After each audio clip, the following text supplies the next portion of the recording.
నమస్కారం. వనవానికి స్వాగతం. ఈరోజు వార్తలలోని ముఖ్యాంశాలు. తూర్పుగోదావరి జిల్లా బిక్కవోలు మండలం కొంకుదూరు గ్రామంలో శనివారం సేవా కార్యక్రమం ఘనంగా జరిగింది. గ్రామంలోని పేరుమాల స్తంభం వద్ద ఉన్న రెడ్ల రామాలయం దగ్గర బాటసారుల కోసం ఈ కార్యక్రమాన్ని నిర్వహించారు. కీర్తిశేషులు కొవ్వూరి సుబ్బారెడ్డి, కొవ్వూరి వీర్రెడ్డిల జ్ఞాపకార్థం వారి మనవడు కొవ్వూరి అఖిల్ సుభిత్ రెడ్డి ఈ అన్నదాన కార్యక్రమాన్ని చేపట్టారు. ఇందులో భాగంగా అటుగా ప్రయాణిస్తున్న బాటసారులకు పులిహోర, ఉడకబెట్టిన కోడిగుడ్లతో పాటు దాహార్తిని తీర్చేందుకు మజ్జిగను పంపిణీ చేశారు.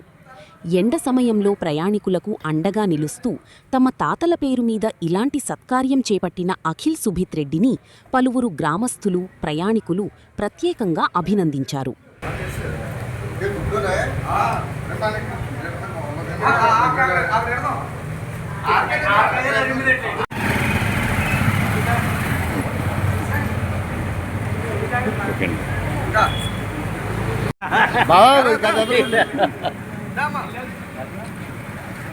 బాగా మధ్యలో గుండు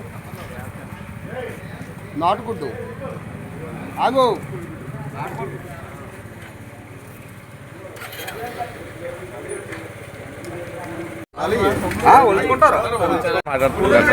మనం ఎలా మాట్లాడుతుంది తప్ప అలవాటైపోతుంది. మంచిగా ఐటమ్స్ ఇంకా పూర్తిగా అవగాహన రాలేదండి ఎవరికైనా జనాలకి. చేసామండి అలాగే అంటే స్పెషాలిటీ మందంటే డిఫరెంట్. మజ్జిగ